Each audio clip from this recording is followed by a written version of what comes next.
There is nothing wrong with your internet. Do not attempt to adjust your settings. We are controlling the podcast. We control the squealing and the screams. We can make your heart flutter, your eyes blur from tears, or sharpen your mind to crystal clarity. For the next hour, sit back. We are in control of what you hear. We repeat, there is nothing wrong with your settings. You are about to experience the awe and mystery known as the female mind. You are now entering the Fangirl Zone. Welcome to episode 93 of Sci-Fi Talk on the Fangirl Zone, a podcast where we discuss shows on the Sci-Fi Channel. I'm Steve. And I'm Sean, Fangirl S, and tonight we'll be discussing episode 8 of season 3 of Dark Matter. I can't believe that's episode 8 already. Yeah, I know. Oh my gosh. It's crazy. Yes, it is. I know we were talking a little bit with our last episode.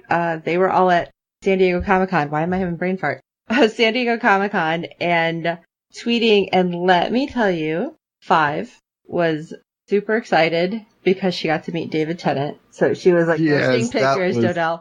Oh, it was so cute. And just all the pictures they were posting, and they got to do the escape room, and they were really interacting with their fans. So it was awesome, and I really hope that we hear something about another season for them. So make sure you are tagging them, because we learned that it makes a huge difference when Sci-Fi sees everything in regards to, you know, how many people are interacting, how many are excited about it. And all I seen for the whole week, basically before San Diego and through the weekend, was, you know, renew Dark Matter, renew Winona Earp, renew Killjoys. And it makes a difference because they are talking about everything that they're seeing. Yes. So make sure you are tweeting it, even if you're watching it on like a replay a couple days later, if you can't watch it on Friday, or if you're in another country. I know that doesn't really count, but keep doing the hashtags because that makes a difference with them. Yes. So we have ratings. Yes, we do. This episode brought in a 0.11 in adults 18 to 49 with 0.502 million viewers. Well, unfortunately, that dropped it to 82nd among cable shows. Well, like I said, we gotta say a couple 100,000 of them were out in San Diego Comic-Con. Exactly. So honestly, because that's all over my feed. And yes. I'm sad that we weren't there, but excited that they got to have a huge panel, and it was packed from what I understand too. Right. And they had a blast out there. Yes. It was great to see everything that they were sending back via tweets and Instagram and all that, because it was great. You know, you could tell they were really having a great time. Yes. And let me tell you, Melissa did not even look like her. The way she had her hair up, I thought she was the girl from Sky High, which is a whole different girl, just because that's what she looked like with her hair up like that and her little like Mickey ears pom-pom hairdo that she had going. The overalls and the I need more space t-shirt.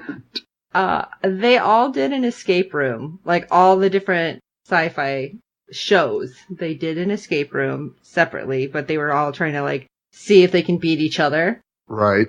They got out, but I don't know if Dark Matter was the one who won it overall. I honestly think it was the Expanse crew that was there. Right. That actually won it overall. And I'm like super jealous that the Expanse crew was there. They were like all there together. Yes, they were. Because very rarely are they able to all make an appearance together. Yes. Because that would have been awesome. Yes. But if you're wondering, I'm sure all the places, like everybody who was there as press and just fans, have posted it up on YouTube. So just look for San Diego Comic-Con 2017 Dark Matter panel. I'm sure it's all over. Plus, I think we didn't get to see the inside of the escape room for obvious reasons. Right. But, you know, they actually, the cast of Dark Matter and the Expanse and all, they posted their before and afters. So definitely check those videos out. Yes. All right, let's jump into episode 8, shall we, Steve? All right. Hot Chocolate. Interesting title. Yum. While Six is hosting a conference of delegates from rebel colonies on the Raza, Rio has an accomplice hack in and control the android and thus gains access to the ship in order to attempt to recover the blink drive. Rio and his soldiers board the Raza and capture 2, 3, and 6. And Rio tells the delegates he will sponsor their membership in the League of Autonomous Planets in order to win their support. 5 eludes capture and, with Sarah's help, devises a way to free the android and retake the ship. Rio retreats but swears he will take the blink drive eventually. Later, an attempt to repair the blink drive knocks the entire crew unconscious. Dun, dun, dun. Yeah.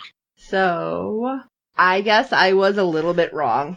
I say a little bit because I was still a little not sure. Because the last episode we talked about the android when we seen her kind of wake up and have the gun on 3. Right. It's like, and how Sarah acted weird after he talked to after 3 talked to her, sorry. And so I'm like, what if it's kind of both? Like what happened in this episode and possibly Sarah doing something. So I'm still not 100%. So I cannot say that. Yeah, no, yes, I was right there with you saying, yeah, this has got to be Sarah's doing. And with what we found out, Sarah knows about the ship and android right now. That's dangerous. Yes. So it won't take anything to have Sarah try something because she knows way too much now. Yes, especially she mentioned something about it gets kind of lonely in here. So I'm like, uh-oh. Yes. Yeah. All right, so let's start at the beginning before I jump to Sarah. Although I'm keeping my tinfoil hat firmly in place because I don't know if I can trust Sarah 100% yet. Yes, I'm right there with you. All right, diplomat or not? Well, 6 is on a diplomatic mission trying to unite a number of the independent worlds with trade agreements. The meeting is attacked by Ferris Corp, forcing 6 to bring the delegates to the Raza.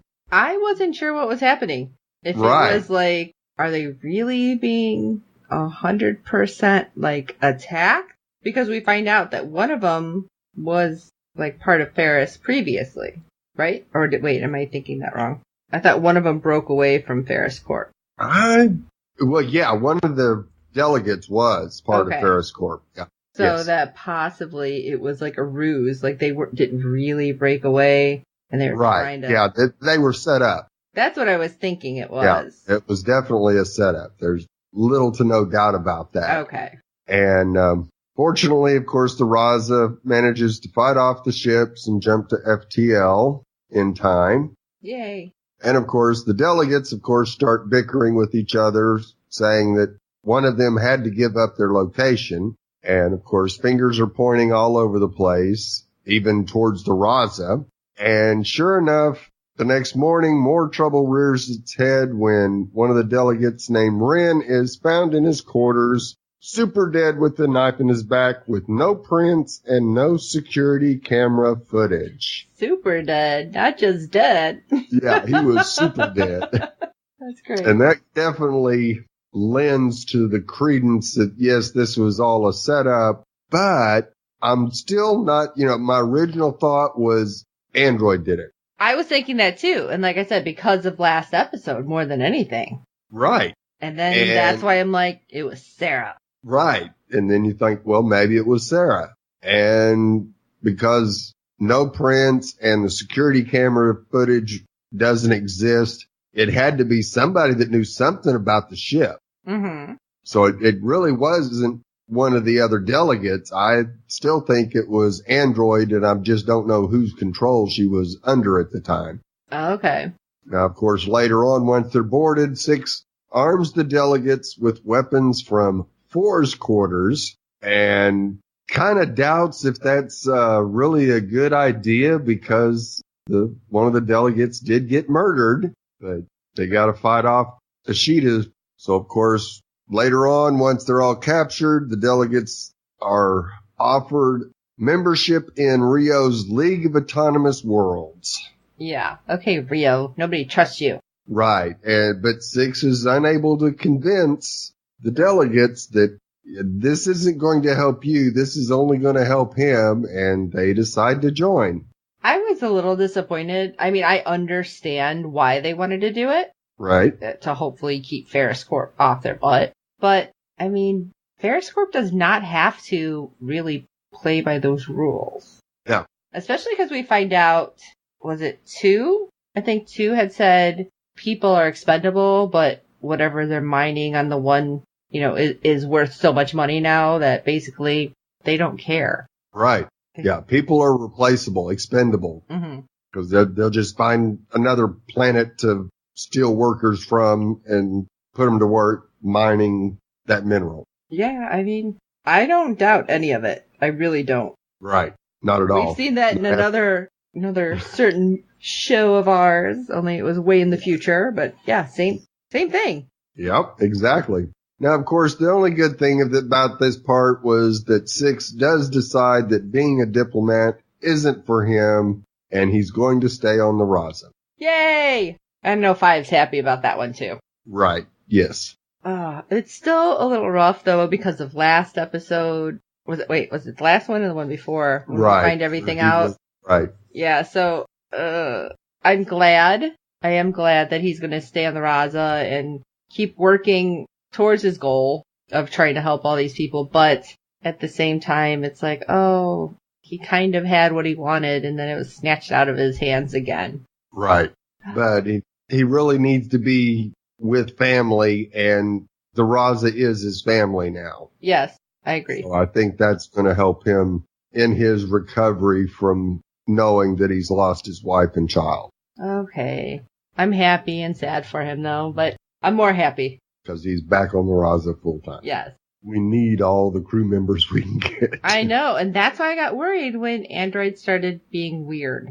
Yes. And she definitely was acting strange. Especially, we see this ship start malfunctioning, comms go down, doors stop working, lights are flickering ominously. And then you see her down in the cargo hold with the transfer pods, and there's a whole contingent of Ashita soldiers coming out of the transfer pods, including Rio, who is there for the blink drive naturally. Oh, I'm so surprised. But where did all those guns come from? Is that all part of a 3 stash somewhere? Yes.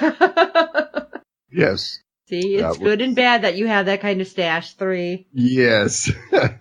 So we now know that the android's been hacked, but we really don't know by whom. We know it's got to be Rio's doing, but who's that able to do it? Right. That's why I'm like, oh my God, what if, this is when my head started to spin. What if Sarah wasn't actually dead? What if somehow, her consciousness was in the Raza, but she was somehow on one of Rio's ships? And I started freaking out, and I'm like, right. What if? Yeah, it was crazy. All our people get locked into their places. Basically, it's like, okay, listen, don't fight, and it'll be fine. Which, of course, always goes over so well. Right. Now, of course, the android immediately takes them to where the blink drive is supposed to be, but it's not there. Good. Yes. And I love it because the person controlling Android is like, how did she move it? I don't understand. It was right here. And Rio's like, because she figured something out. Yeah, and exactly. It's like, if you're supposed to be the super smart hacker guy, why can't you figure it out? And the guy was creepy. He looked like he was some kind of prisoner though. Right. Because it's this long-haired, scary-looking dude who's over on Rio's ship and with a VR mask over his eyes, so. But it looked like he was strapped in and even by the neck almost. That's why I thought he looked like he was a prisoner of some sort. We never figured out who this guy was. Yeah, no. All we know is that we saw Rio talking to him a couple of episodes. I think it was right at the very end of an episode. Yeah, saying they have a way in. Right. Ugh. So. Yeah. Yeah, he may have been strapped in for his own safety because of hacking into an android might not go completely the way they want it to. Oh, that's true. So, of course, Rio makes the announcement that he offers to trade the blink drive for the Raza. And, of course, 5 is not having any of that. And so he moves on to the delegates and offers them a sweet deal. they ally themselves with Zyron, they'll gain instant admittance to the League of Autonomous Worlds. This deal is good for Zyron and not so good for the colonies, but they don't see it that way. Why do you think they're so blinded? I believe they're thinking that this will be a way that they can be protected. Okay. From this, and that's all. And of course, Rio sells it that way. He says, yeah, you join the League, you'll never have to worry about Ferris again. Until next Just time. buying out his teeth. I do want to say, we all pretty much knew that, okay, this definitely wasn't Android, when all of a sudden they're kind of talking about 5, and he's like, that little bitch. Yes. I was like, what? I'm like, okay, definitely not Android, not even in, like, human Android form. Right. So, I knew something was wrong there. Yes, and Android finally discovers where 5 is hiding and heads down to capture her, but 5 won't be taken so easily. And we get the reason the episode is called Hot Chocolate, as that's the code word to reboot the android. Yeah, I loved it. So, Foe 2 couldn't do it because they changed it to Hot Chocolate. Yes. 5 and Sarah are working together because obviously 5's like, what is going on? I don't know. This is weird. So she plugs in and she's talking to Sarah. It's like, all right, what are we doing? We got to figure something out. But before that, Sarah actually like messages her through her computer, and she's like, he's coming. Go now. Go now. And again, you know, when you said earlier, Sarah can see what's happening. It's like, okay, there's cameras wherever. So she's watching, but it's like, how much control can she possibly have? I mean, she's integrated into the system, right? Yes. So kind of scary. What's happening? Well, 5, you know, beats feet, find a way to figure out what's going on. And as she, of course, is doing this, they're searching for her, but she is found all the way, what was it? It was, I can't even remember what it was called she ended up in. Like a storage. One of the cargo bays. But it was like a lower level after she crawled through the ventilation system. Yes. And it's just so she can like hide enough for her and Sarah to figure out how to get Android fixed again. Right. And I love it that they're actually working together. Yes. So I kind of started to feel safer with Sarah, but I'm still not there. No, not at all. And Sarah apparently is super familiar with all the computers on the ship. And she's like, all right, well, there's this way in here, because she knows that there's like a back door to get hacked into the android. And this is what was my huge question. It's like, all right, if she knows that there's a back door, has she exploited it? Exactly. That's why I'm still up in the air. Or will she exploit it in the future? Oh, that's even weirder. Because that's why I'm up in the air with what happened at the end of the episode last time. Yeah. But they figured out, okay, the android's neural matrix, there's a way to do it. So when Android gets rebooted, it gives it enough time for 5 to tell her, all right, listen, do this, this, and this, and then wipe your memory of this whole conversation. Right. It's like, okay, I can see this working. And then suddenly the hacker comes back in and 5's gone. And actually the guards were dead too that were around him. So. Right. Because the android took him out, which was great. But I don't know. Do you think this is something that they're going to have to try to revisit to get it where Android does not have that back door anymore? I believe so, but unfortunately, because Sarah is so integrated now, she's going to know what they've done. Even if they fix it? Yes. Oh, interesting. I didn't think about that. Right. Well, the instructions allowed Sarah and 5 to trap the crazy, creepy dude in his own mind. But he's not connected anymore. So he's in like this void. And the guy starts calling. He's like, okay, I think I have. And then he's like, wait, no. Yeah. But that was weird. I mean, it kind of reminds me of, oh my God, I'm going to blank on the show. Where like the kid like is dreaming and he's going off into like dreamland. And he ends up stuck with like demons because he goes too far. But it's kind of like the thing where you're just like in nothingness. Yeah. And how scary would that have to be, because you're stuck in your own head. And I know how it is when I kind of get all stuck in my head, like thinking about something and you can't ever stop thinking about it. So when you have eternity for that to happen, That would be god awful. Yes, it would. Okay, now that I totally went off on a rant with that, but that's horrible, and No, I know but it yeah, was needed. that was a it was, sometimes you gotta do what you gotta do, and this is what they needed to do to keep this guy away from him for good. I wonder if there's other people like him, though. Ooh, I bet there are. I wonder what else Rio has up his sleeve. Right. But anyway, 5 and Android, everything's great. It's perfect because 5 is fixing Android's hair like they talked about. And they're like, wait, maybe we can do this. Which was the big clue that keyed 5 in to know that Android was an Android. Right. All because she didn't want to get her hair done. And then when not the Android guy, he's like, I had plans or I changed my mind. It's like, okay, dude, you don't know how to be an Android.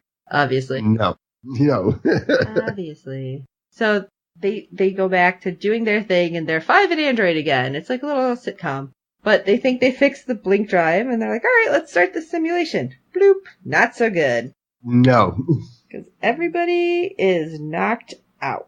Now, I wonder what that means. Did they somehow blink into a different place again? Or did a pulse actually come out? They screwed something up? Because all I can think about is when Android thought she was just going to go, was it forward in time, backwards in time for like 5 back seconds? in time, 5 seconds, yeah. And it went horribly wrong. So what could that mean with this? Did they fix it? Did they not? What are your thoughts on that? Oh, I definitely think this was causing a big problem. Okay. I definitely think this was very similar to the first time when they tried to initialize the blink drive and they went into never space. Oh, okay. I think they're going to wake up and will not be pleased where they're at. Well, we kind of got a preview, so I don't know. I kind of like where they're at. Yeah. So, I don't know. That kind of takes us to 2 and 3, because we haven't really talked about them much. No. And I love how they work so well together. We've talked about this before. And how they know that this isn't just malfunctions, it's actual sabotage. What's going on? Right. And the fight sequence that happened was absolutely awesome. Bonkers. 2 and Rio just, knock down, drag out because 2 and 3 got separated just when they were about to figure things out. Exactly. Yes. And yeah, so that was a really awesome fight scene though. I have to give it to the fight coordinator. That was unbelievable. Loved it. Because it really did too go through the whole space that they were using. Used a bunch of different items. So it's not just like, okay, I'm just going to fight here. So that was amazing. I loved it. So it's not just a fight. It's like they also start talking trash to each other, but it's not actual trash. It's truth. Right. And you almost felt that Rio had remorse. See, I can't say that, he did. He did seem remorseful about Nyx. Yes. That's the only thing. Although when we did see Rio walking earlier, he happened to stop in his old, training room. Right. And looked at the weapons really, longingly. Yes. But I still don't... He remembered briefly what he was, and then what he is took over again. He wants to be 4 again, but yeah, he's almost like, I can't do it. I'm here. And he has no remorse over EO7. Right. None. He's like, somebody would have died, somebody else would have done it, whatever. And he was mad that he's like, I did not kill Nyx. Yes. But yeah, it's just, you want him to want to be back on the Raza and want to be with them. But I don't know. He's so caught up, and I think we know that there will be a fall of the Ashita clan, destiny, whatever, empire. Yeah. So maybe it's because he doesn't follow his heart. It does not come back to the Raza. I don't know. It's just a thought. Because they let Rio actually go back with his memories. They didn't have to. No, they could have killed the transfer. Now, why do you think they let him do that? Because I think they really wanted him to know that they beat him again and he's not going to get the blink drive. Well, they did tell him too that it was his people that screwed up the blink drive. Right. But he doesn't Rio don't care about that. No, he doesn't want to listen.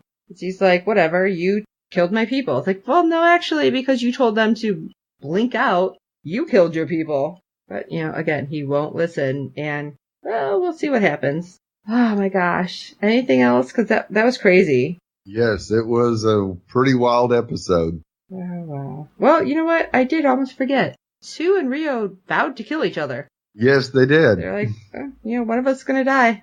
And it was like, wow, that's really nonchalant. Like, all right. Yeah, it's now personal. Like it wasn't already before. But... Right. So, I don't know. And I still want to know what Rio knows about 3, though. Yes. We may never know. No, we may never get that answer. Yeah. All right, everybody. Please rate and review us when you find us on all your platforms that you're listening to us on, because good ratings and reviews help other fans of the show find us. Tell your friends, and we do hope you're enjoying the podcast. And if you have your tinfoil hat firmly in place and want to share any ideas with us, shoot us an email at fangirlzonepodcast@gmail.com, or you can shoot us a message on Facebook or Twitter. We're all over the place. You can find everything at www.fangirlzone.com. Hit the contact page and it'll take you into our information, mine, Steve's, both of us, for Fangirl Zone. And it will just go ahead, and if you hit it, it'll link right to it. So, for this episode of Sci-Fi Talk, I am Sean, Fangirl S. And I'm Steve. After today, I don't want to hear any complaining about the arsenal I have in my quarters. And until next time.